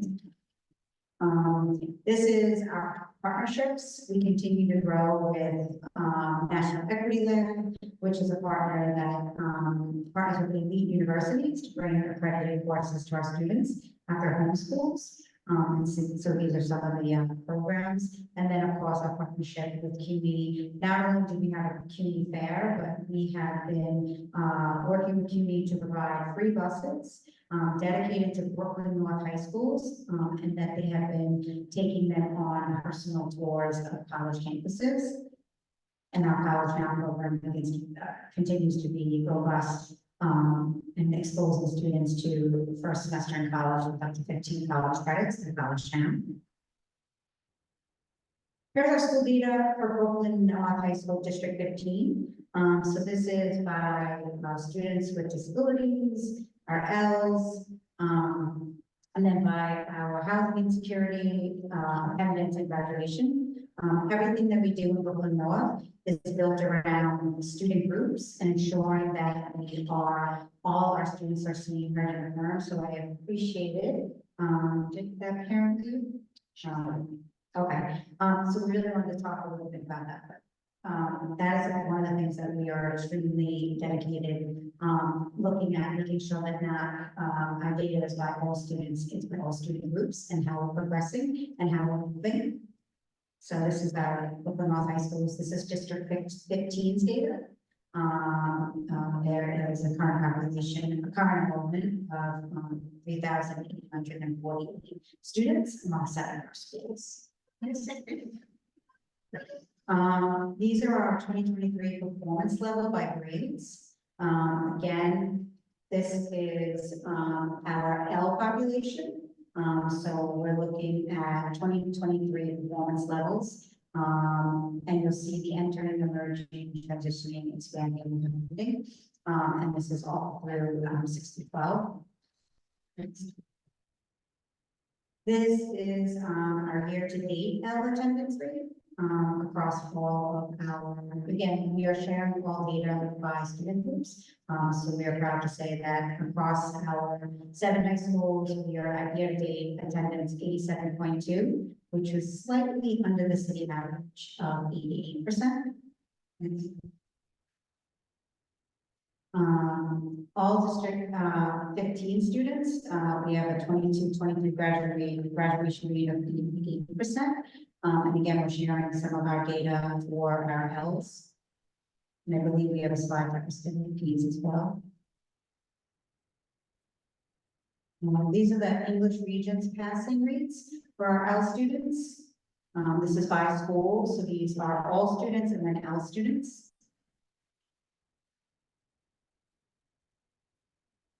And these are the 2024 Geometry Regents pass rates.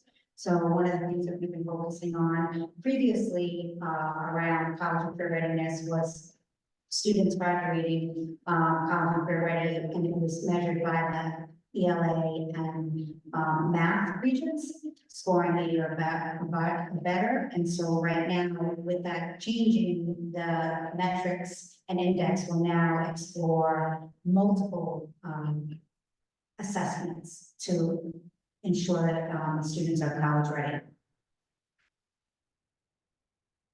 Some of the great things that are happening in our district, we have plays going on, we have Cabo Hill, do diverse activities and clubs, those are all the clubs and activities, just sharing.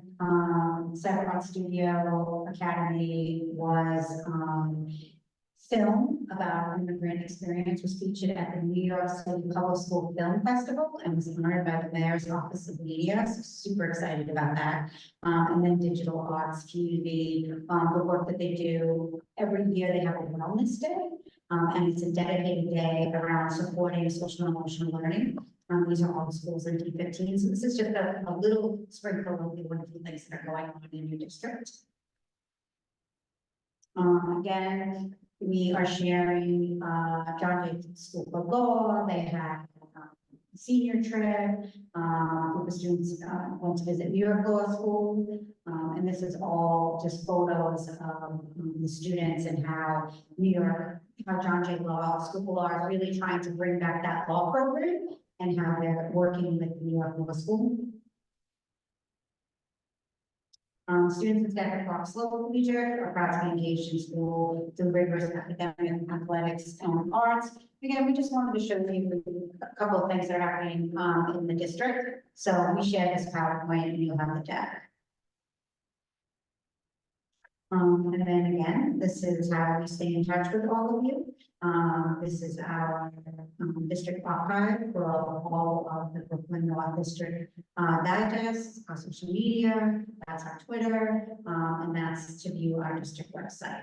So just a little bit about District 15. We're proud of the work that's happening. You know, we have Miguel with us today, and then we have Valerie Waugh, the principal from CASA. So we are really looking to partner with the community soup as well. So we do a lot of work ensuring that we have open communication and that so that the District 15 students stay in District 15 and continue in the robust, amazing high schools that we have here in the community.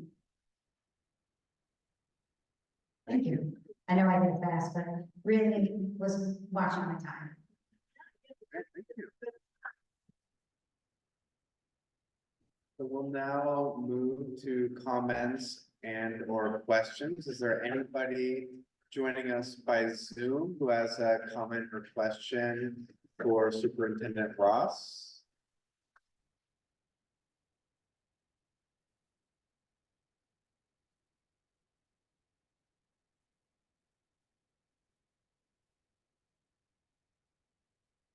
Is there anybody from the translation lines?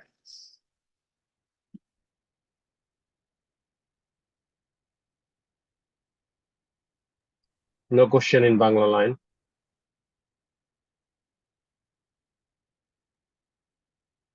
No question, no question or comment from Chinese one.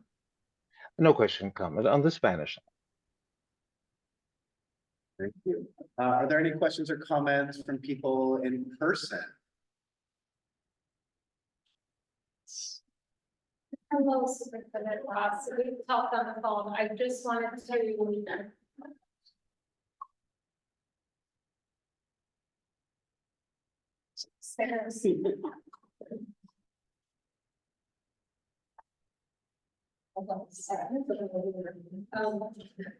I just wanted to say thank you for this incredible principal that we have here in Sunset Park High School. He's been working so much. I don't think United all Brooklyn's, but we've had that of a positive response to the principal. So I know we had some hard moments, but we are on the up and up. The students are happy. Faculty is happy. People stop coming straight all the time to say thank you. So I hope we can put your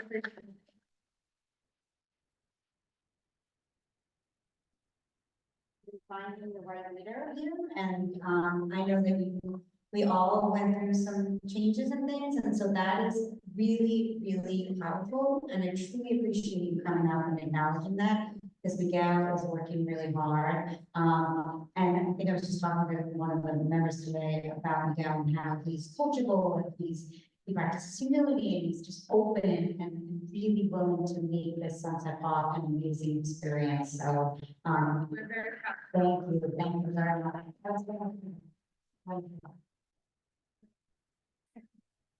It's hard to top that. Any other questions or comments from people joining us in person? We'll move to CEC questions or comments. Vanessa? Leslie? No, thank you very much. Antonia? Yeah,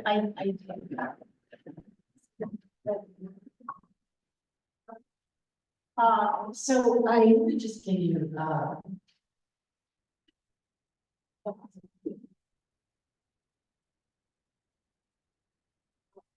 As you know, there was an article about some students who didn't pass the English regents. They were recently arrived.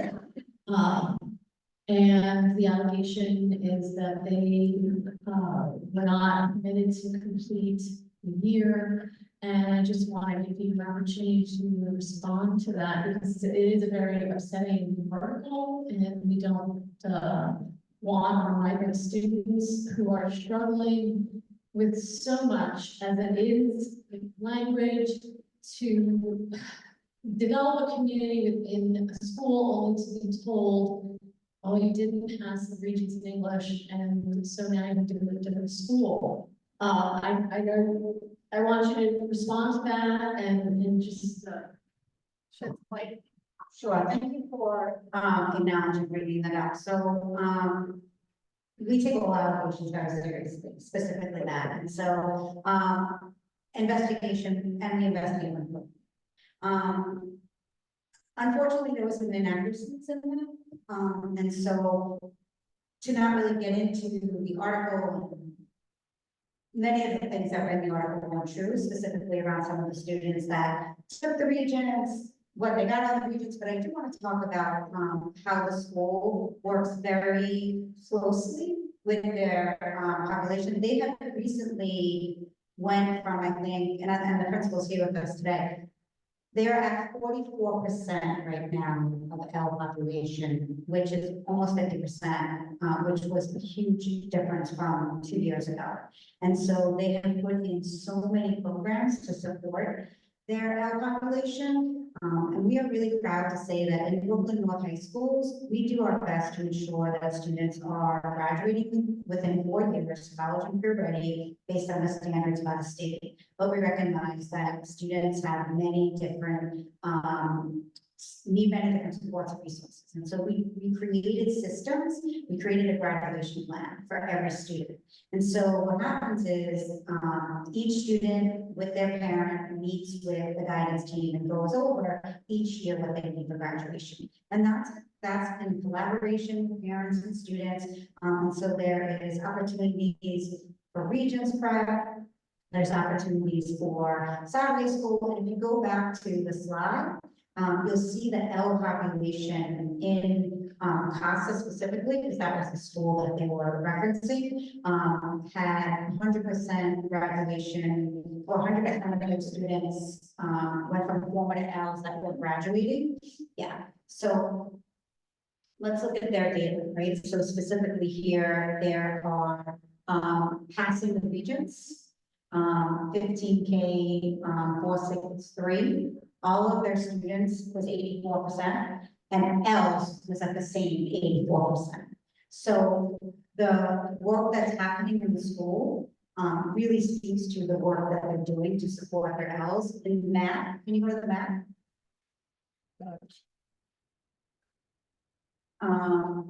All of the L's pass the geometry Regents in math. So there's a lot of intentional work that's being done to support us in that school. And it's a new principal, like Miguel, who's really trying to support the new students that are coming in and has multiple ways of doing that. So she's working with the central office. She's attending those meetings. I know she's been here before at the CEC meetings.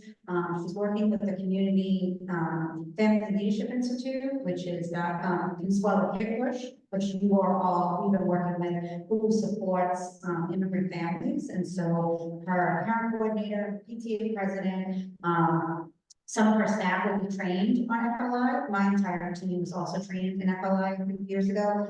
It's really how we're engaging our immigrant families and parents. She's also working with the our office, Alexa, who has been coming in and supporting her. Right now, 94% of your L's are being served according to 96%. And so I think that was a big push from where she came in at the beginning of the year, and moving how many of our L's are now being supported in compliance with their needs. So we are very conscious when these things come to us to make sure we are meeting with the entire guidance team tomorrow to go over all of their policies and procedures and reinforce the best practices that are happening. We also asked the translation team to come in and support. Because what's really important is when students come in from other countries, their translated transcripts are really, really one of the issues that we feel have to be done in fidelity. Because that's when they lose credits or they lose opportunities to progress from grade to grade. We also see that oftentimes they may have passed a grade, but doesn't show up until after they come in. And we have to reevaluate the transcripts. So we're doing that as a push for CASA, but we're also doing that with our entire district. And so I think we know that this is a priority for CASA, but it's a priority for our entire district. And I hope that we can continue to look at this narrative in a way where we show the data of the good work that's happening and people see that. And we are very proud of the work of CASA and District 15 and how we're supporting our so I hope I was able to answer that question. I know this isn't just a problem for us in our high schools. It's gonna be a citywide problem where a lot of children may need an extra year. And I'm curious to maybe explore this idea of how these students are being served. Like what kind of conversation citywide are going on? So that's one thing I didn't answer, I apologize. So one of the things that's really important when you look at all students graduating within 4 years, because that's what the state is saying, right? But we know that there are many factors that come into why students don't need that. And there is a plethora of resources, opportunities. I mean, the transfer program is a program set by the New York City Public Schools that gives students the second opportunity. It's a wonderful program and it works in collaboration with parents and students. No student can be transferred to a transfer school without their parent and the student being involved in that. Actually, no student can be enrolled into a high school or out of a high school by a principal or a district. It is all done through the enrollment office and it's all done in collaboration with parents. So I think that's really important to talk about as well too. But we know that that's why it's important in the 9th grade to work with the student. That's why that graduation is really, really significant because you begin to look at, we already know the requirements. So we see from the 9th grade to the 10th grade to the 11th grade to the 12th grade, we're watching the progress of our students. That's why there's so many opportunities, so many resources. That's why Saturday programs are important, after school programs are important, all these online programs. But the bottom line is the work that's happening in the classroom from day one. So we are pushing and ensuring that push in so that students pass the class the first time they take the class. And so the tier 1, tier 2, and tier 3 is really important with the tier 3 so that simultaneously while they're taking the course, they receive support so that at the end they're passing the course and then passing the assessments at the same time, but tracking them. That's the biggest piece for this. Is not that in the senior year, that's not what's happening. Where in the senior year, they were looking at saying, oh, what do we do now? We have known and we have spread along with parents now. So there's constant communication and there's so many great programs to support students in the New York City Public School. And we're proud of the work that we're doing in Brooklyn. We have raised our graduation rate. Every year since I became superintendent, we have gone up 2 to 3 points in our graduation rate, but not only just graduating our students, graduating our students college and career, and graduating our L students, our SWDs, our Black and Brown students, our female students, like these are all our male students. These are all things we look at to make sure that every student group is progressing in our districts. We know you work very hard on Ronaldo?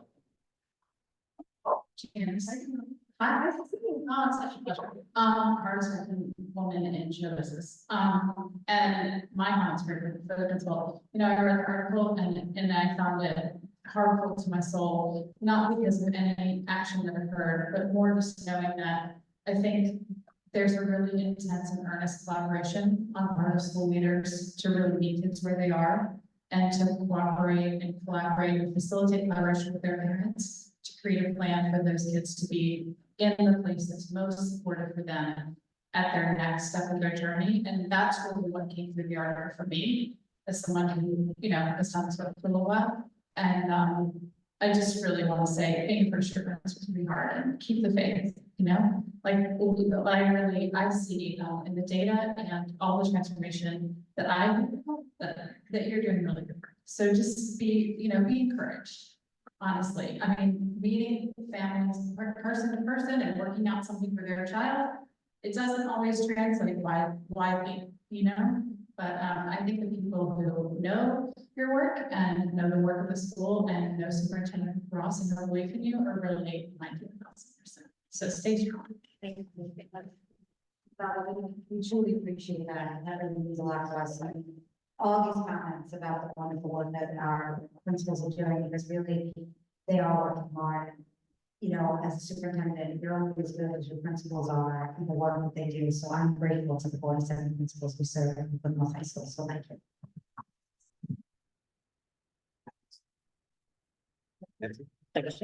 Thank you, everyone. Thanks for having me today. Appreciate it. So I just say this. Stay over here. Just stay over here. Yeah, sure. I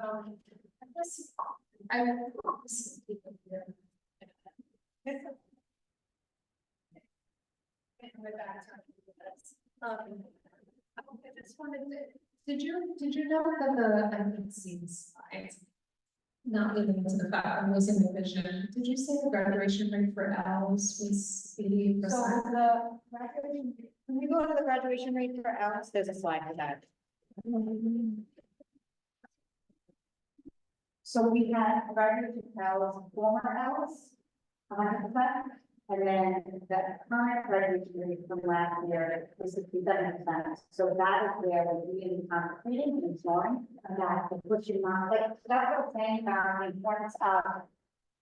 the importance of instruction while they're in the class, simultaneously happening through our tier 1, tier 2, and tier 3 supports. So we're very transparent about the work and also the rate our former Ls are doing once they are transitioning into their next course. So we take that data, we look at that data, we look at how they transition, what worked, what didn't work. And so we're focusing now, as you can see, on the graduation rate of Ls and where they go when they move on to their former Ls, and then what's happening while they're in the class. I guess, what I was gonna note is citywide, that the graduation rate for Alice is 69%, which is apparently significantly improved, but appallingly low from my perspective. So there's certainly a lot of work that folks are doing. I guess two things of note, you mentioned the transfer schools are really great and finally got expanded. We have only 5 transfer schools in all the city, who from my perspective are also underfunded and need to expand in funding. As well as another project called Project Soaring. Are you aware of this project? It's basically like a professional development component to support high schools to essentially develop the skills that are used in transfer schools, but obviously slightly different settings since they're not the same. Which there's been a lot of advocacy around, but we're also advocating for increased funding to be able to give more tools to schools who may not have all the expertise they need for the L students, and certainly for the increases and new arrivals at the schools and the challenges those present. So Also, something to so right now we are supporting all of our schools with the population that's higher than the city population. So the L population in our schools are higher, 44.4%. We're having all of our schools apply to have the Dream Squad come in. So the multicultural is one of our schools, which was just, I think, listed as one of the top schools when they come out with all the schools, and they have significantly grown under the Dream Squad work. So that is something that we're doing as well too. But I'll look into our program. Thank you so much.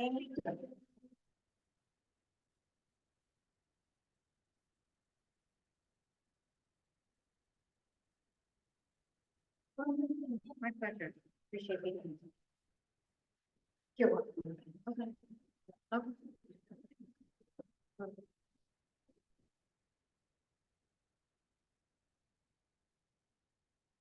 Yes, sir.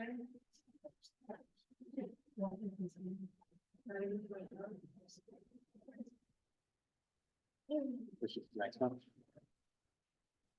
Let me just get back to the agenda here.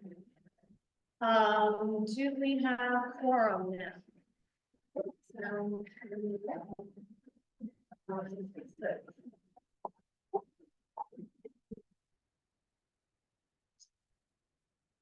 So, our next agenda item was the resolution of hate speech, followed by an executive session to, discuss matters related to member vacancy.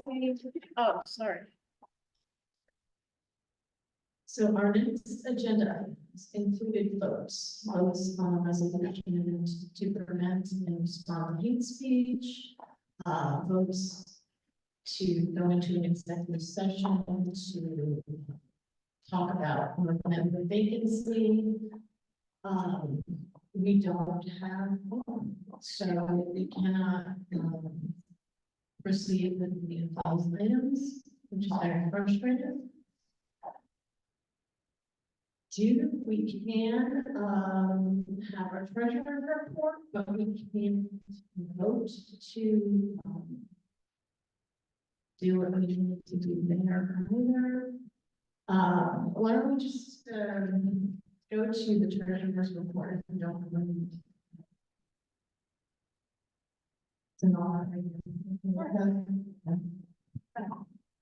Just handing it to a copy of the treasurer's report for all of our records, and I want to give Shanice a really big shout out for being the person who did the template of this in the first draft of the May one as an update.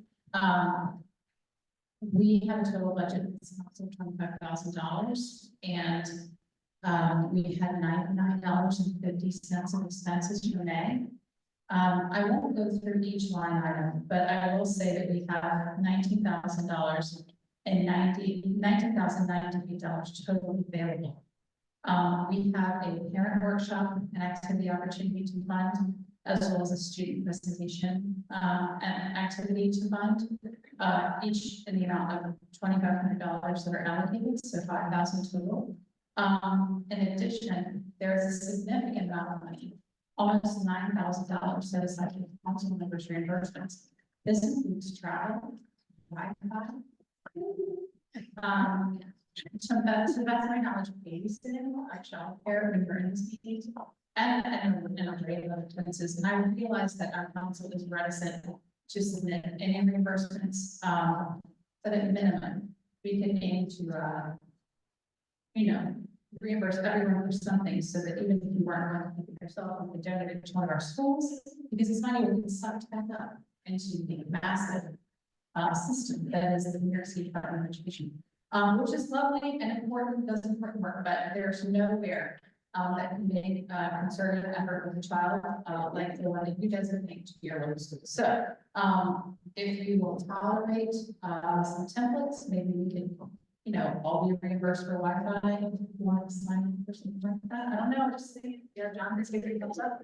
That's something that we can work on. I think Shanice is not in this room right now, but I can work with her to find out the net.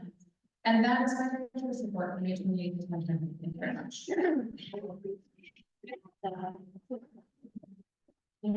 did get much and one of the friends who is our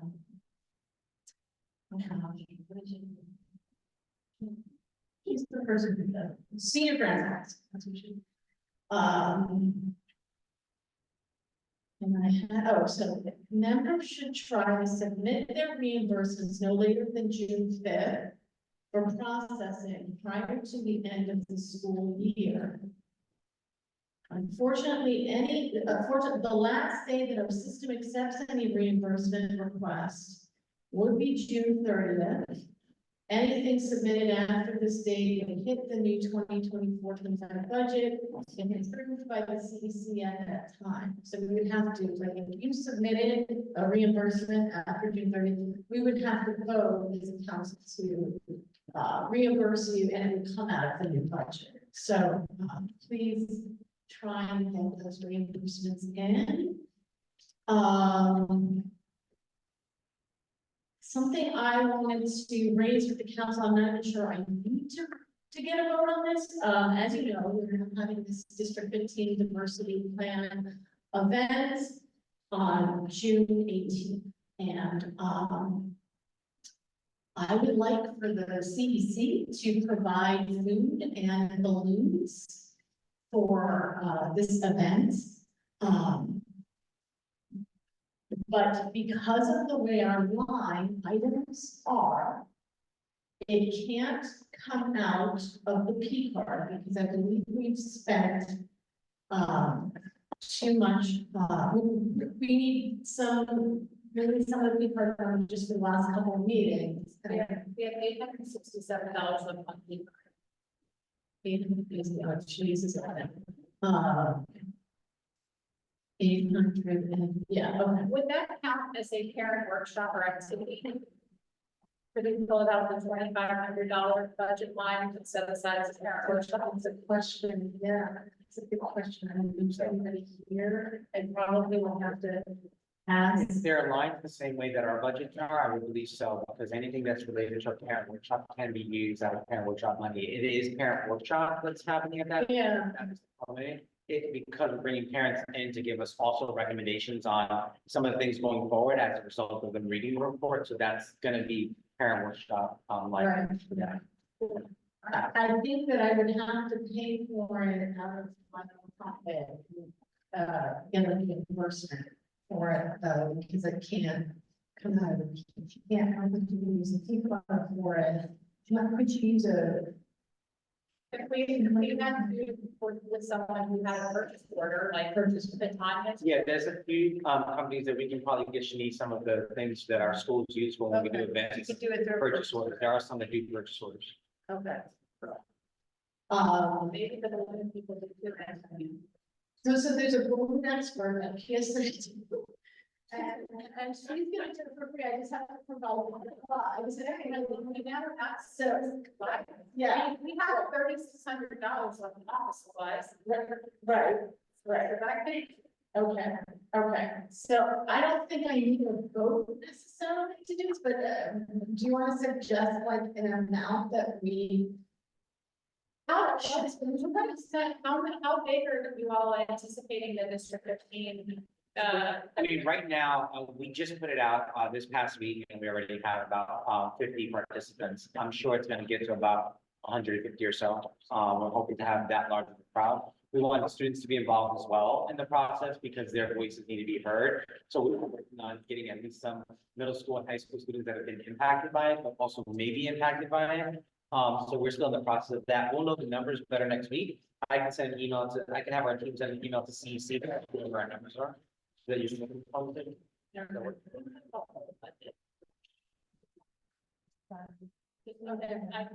mean, this entire auditorium was full the last WXY presentation. Yeah. I think it will be something that's big, Yeah. but that's just my sense. I'll get estimated numbers. We're expecting to have every school have representation. All right. So, Jessica, can you, is there any guidance on the budgeting in terms of what the CEC can and cannot do with it?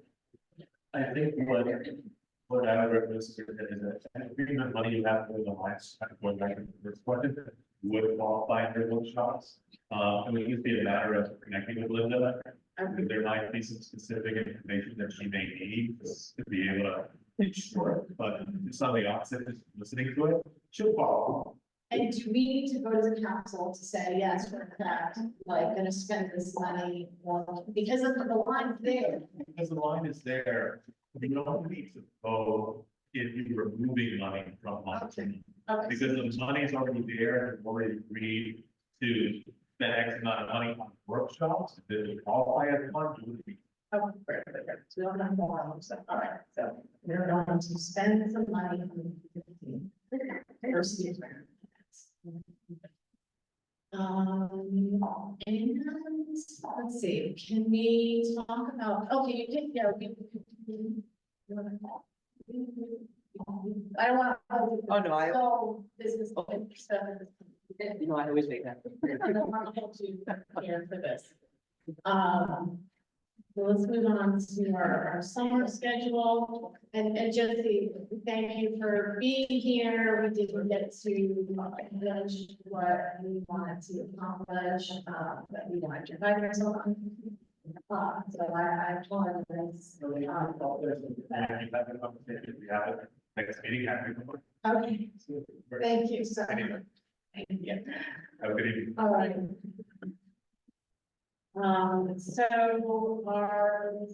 So I wanted to see if we can get for consent on July, and August dates at the very least. Not everyone has filled out that, doodle poll.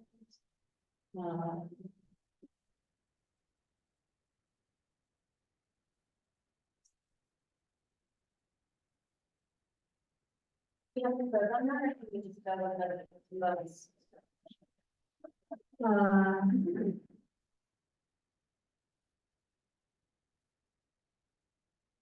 Well, one is not even sure, but the people who did fill it out, some of the people that, two of the people are people who left. So,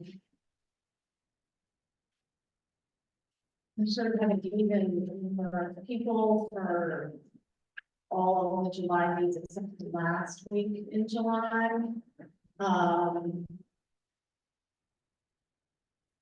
I don't know. Do you guys need more time to follow this? Or I'm doing it. You're doing it. Okay, great. I filled it I out. think you did. Yeah. Yes, you did. Yeah, I think it's, so. I cannot make the July date. Well, The 16th was the one I saw on the. oh, yeah, right, you cannot make the 16th or 9th, but you can make it.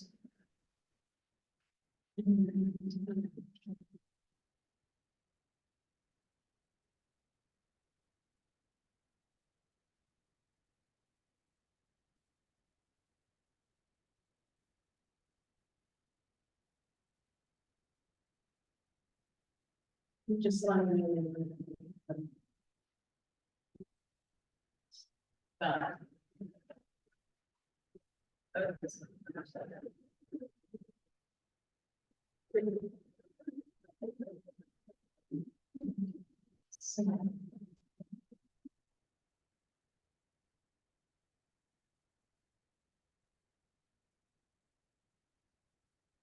So the most now we have like 5 people.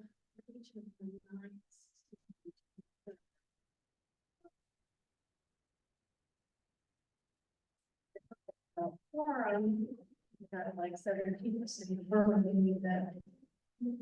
Contingency states, Isn't this something that we could just do just send out an email with all the dates and I did, I mean, there's something. Hans, which one of these, you're sort of, you're not on in this doodle poll, which, are you available for any of these dates? Because that would be.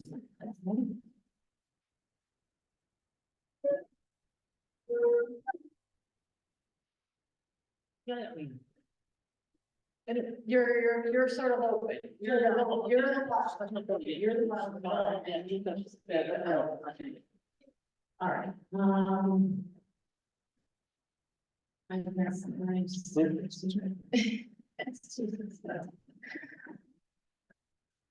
Can I propose the 16th, July 16th?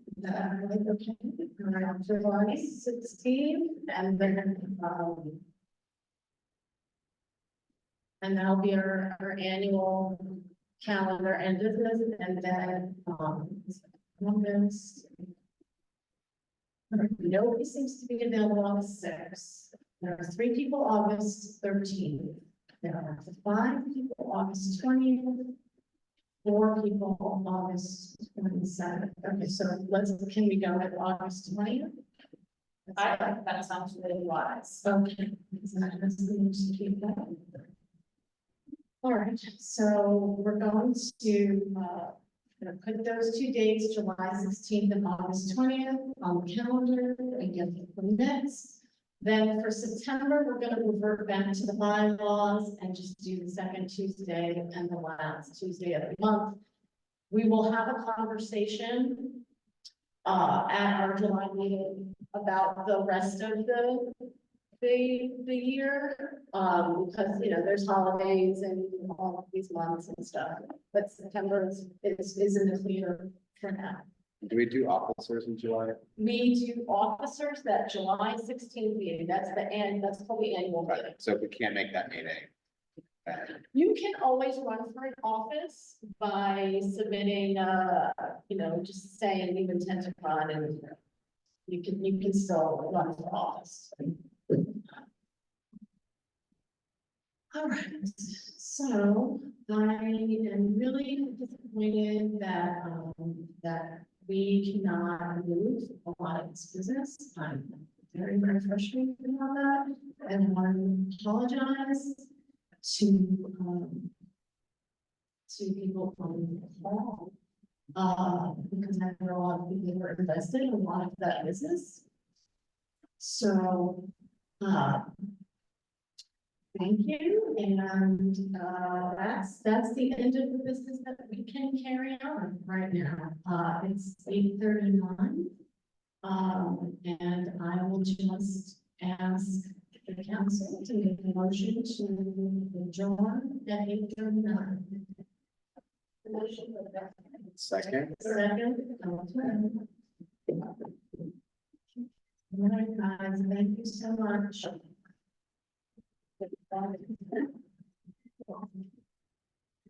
Oh, thank you. Thank you, interpretation. Have a good night. Good night, everybody. Thank you. Thank you. Da-da-da.